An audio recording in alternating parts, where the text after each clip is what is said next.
Hey guys, Troops here from the Whole Box and Dice, and we've finally done it. It's ready to go. Mech Productions, this is the deck. Oh wow, it's taken such a long time. There's so many ways to build this, like obviously the colors, it's got to have some kind of blue in it, but it could be mono blue. You play it Bant, you can play it blue-white, you could play it blue-green. There's just like, there's so many different ways. I even think maybe, like just maybe, there's this tiny little part of me that thinks you can almost build a Fog Mech Productions deck, which would possibly be the most frustrating deck you could build in Standard right about now, other than if you want to have your opponent mill themselves to death by recasting Ulamog and the Aether Scroll Ancient, just keeping to doing that and exiling their permanents and just exile their lands and don't worry about attacking with Ulamog and, you know, taking 20 cards off the top until death. Just do it once or twice if you can get away with it, and then just keep casting him and then just keep milling him down, which is, I've won one game of Magic like that, and I felt like a horrible, horrible person. I felt dirty. I needed to shower for a very long time afterwards. But on the same level of jank, but a heck of a lot more competitive, is Blue-Green Mechanized Productions. And look, if your meta is all 4 Gideon, 4 Heart of Quran, Mardu Vehicle Filth, which now Avacyn seems to be creeping in, so excellent.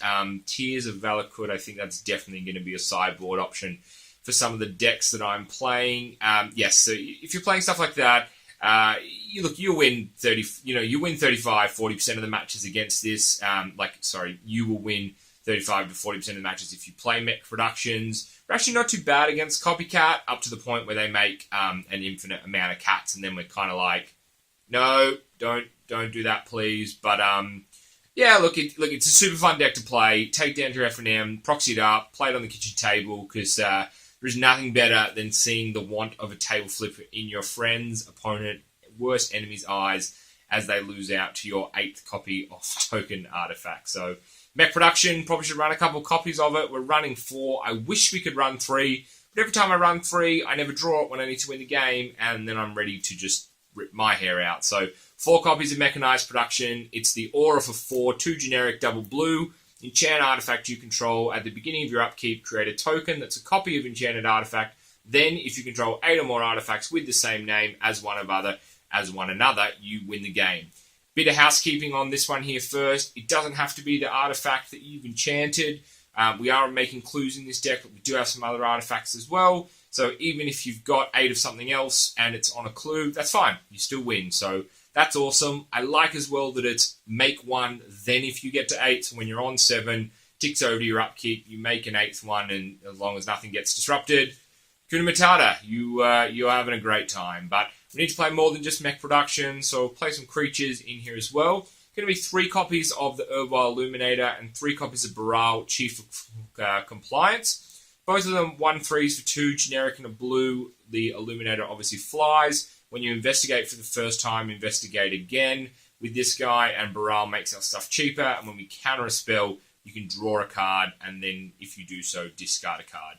2 great creatures. We're playing some big cost stuff with Baral, so he makes it a bit cheaper. Illuminator's nuts because you do it the right way and you just investigate a whole bunch of times, especially with like an Evolving Wilds and an instant. You know, you get that Evolving Wilds off with the Tireless Tracker, which we're playing in the deck, plus an instant on the other side, and you're just making a butt ton of clues by the time it rolls back around to your turn. Also in the deck, I just mentioned him, 4 copies of Tireless Tracker. This guy's an absolute MVP. 3 mana, 2 generic, and a green for the Human Scout. Whenever a land enters under your control, investigate. And whenever you sack a clue, put a +1/+1 counter on it. This guy's nuts. He's so good. I wish he had 3 toughness so he didn't die to shock, or I wish they didn't print shock so that wouldn't be an issue.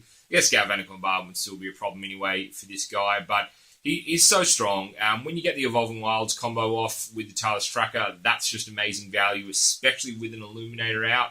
And we'll play 4 copies. They're a great deterrent, and if we need to sack the clues just to get some extra cards in hand, you know, it's okay because we've got a couple of copies of these guys, and we also then make him bigger, so it's more of a deterrent, and we're making a lot of clues anyway, so we can kind of live with the odd sack for card draw. Also in the deck, just a 2 copies of Rashmi, the Eternity's Crafter. She's the legendary Elf Druid for 4, 2 generic, green and a blue. Whenever you cast your first spell each turn, reveal the top card of your library. if it's a non-land card with converted mana cost less than that spell's, you may cast without paying its mana cost. If you don't, cast the revealed card, put it into your hand. Really glad I could find some spots for Rashmi in the deck. I really like this card ever since I first saw it. I was trying to find a good deck where it actually fits in. I think this is it. We're going to play a whole bunch of super expensive stuff later on, which we'll get to pretty shortly. And this is great because you top a Illuminator, you top a Tracker, and you just, or even another Rashmi if you just want to cast one. You cast it for free. So great card. I really like Rashmi. That's all for the creatures that we're running. We'll jump straight into the spells here, and we're going to run 3 copies of Confront the Unknown and 3 copies of Jace's Scrutiny. So Confront the Unknown is the instant for 1, investigate, then target creature gets +1/+1 until end of turn for each clue, and Scrutiny is target creature gets -4/-0 until end of turn, and you investigate as well. I really like Confront the Unknown for 2 reasons. 1, instant speed for 1, super versatile, and the fact that you investigate at a minimum, then get a +1. So even if you don't have any clues out, at a worst case scenario, you still get +1/+1 on your creature or the target creature that you've cast the spell on. So I do really like that. Jace's Scrutiny, great stall card. Takes the power out of Scrapheap Scrounger, also Heart of Quran as well, because we kind of suck against vehicles. Although there is a neat little trick where they'll swing in with a Heart of Quran, we'll block with an Illuminator, cast Confront the Unknown, buff it up, 3 clues, or have 2 clues and get a third one. Now we've got 4 power and we can take Kieran out in the sky, which is always good. Next up, in the spell slots, we're running 3 copies of Metallic Rebuke. It is the instant for 3, 2 generic and a blue. Improvise, your artifacts can help you cast this. Counter target spell unless its controller pays 3. Love that this just shuts down everything on curve, and then obviously 2 under as well. What's great about this is you have a clue out and you have Baral out. You get this off for 1. Just 1 blue at instant speed, counters anything in the format unless they can pay 3. So just absolutely nuts. Great for stalling them out on their big plays. And they don't expect it. You don't expect to have 1 mana up and they cast a Planeswalker, for example, and you have a response to that just with the way that you've got your board set up. So really kind of sneaky spell, and I like that you can get that double duty with Baral and your clues out as well. Next up in the deck is our last instance, and that's 2 copies of Second Harvest, 2 generic double green for each token you control. Put a token onto the battlefield. That's a copy of that permanent. What do we need to win the game? Tokens. What does this do? Double them. Yes, please. Get 4 clues out. Now you've got 8. Now you're ready to win the game. Card's just nuts. Definitely want to run 2 copies. I think that's the right amount. We don't need to see it all the time, but gee, it's handy when we can get it off and just double our clues. Or even when you just have 2 or 3. The fact that you can get that quickly up to 4 or 6 and start putting that pressure on your opponent is always good as well. Moving on to the sorceries in the deck, and we're going to be running 2 copies of Baral's Expertise. Return up to 3 target artifacts or creatures to their owner's hands. You may then cast a card with converted mana cost 4 or less from your hand without paying its mana cost for 5. This is great. It's all part of our stall strategy. Pick their stuff up, put it back in their hand, get Summoning Sickness again, can't attack. Excellent. Obviously, there's some pretty strong stuff with ETBs in the format at the moment, so be careful about what you're picking up. But the fact that you can free cast a Mech production off this, cast a Tyler's Tracker, free cast a Rashmi, so much value. And when you have Rashmi out, remember, you're casting a spell, you're getting a free cast of this, then you get the trigger off Rashmi for 5, that's nuts as well. Next sorcery we're playing, just 2 copies, and it's part the Water Veil here. So it's for 6, 4 generic double blue. Take an extra turn after this one, exile part the Water Veil, and it's got an Awaken cost for 9, where you put 6 +1/+1 counters on the land. It's still a land, but it's also an elemental. Baral makes this one cheaper. That's crazy. Rashmi pretty much means that if you play this, you can cast anything in your deck as long as you don't draw a land or our 1 other copy of Part the Water Veil. And when you're on 6 clues and it goes to your turn, and then you go to 7, and then you cast this, your opponent just goes, no, but I was going to be next turn. I had some cool... No, too bad. No turn for you. It's kind of like a really sneaky version of when you could cast Emrakul and your opponent would just be like, but I had some really good cards in my hand that I didn't want you to use or waste, and you said, too bad, you don't have a chance. So if they can't counter the spell, it's great. The fact that Baral makes it cheaper, brings it online earlier, and with Rashmi out, like I said, it's a free cast of everything bar lands or the 1 other copy that we're running. But remember when I said Mech Productions were not just running clues? And whilst they are a great avenue and you see all the ways we can generate them, there are other ways to win in this deck. And the next thing that we're running is 1 copy of Inspiring Statuary. For guys that haven't seen this, it's the artifact for 3. Non-artifact spells you cast have Improvise. Your artifacts can help you cast those spells, so you tap them down and pay the generic cost. Really, really sneaky card. You've got a whole bunch of clues out. You can get a Part the Water Veil off for 1. 6 clues. Tap them down. Baral makes it 1 cheaper.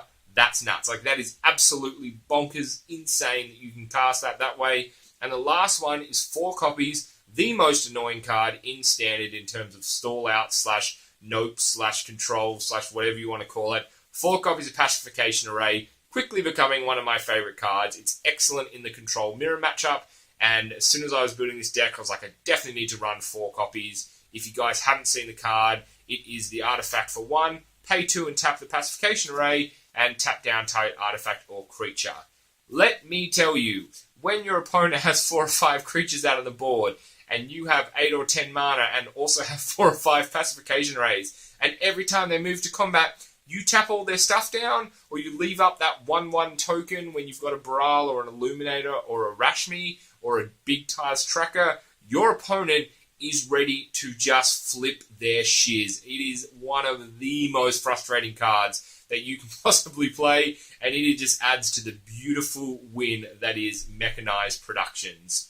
Moving into the lands, it's a pretty simple land base. Run the Botanical Sanctums if you got them, just so you get that flexible mana out of the gate. We are looking for double green on second harvest, so be aware of that. You're not really going to cast a turn 4, but just be mindful that you are looking for double green with that spell. The rest of it's basics, and then just 2 copies of Evolving Wild. That's about it.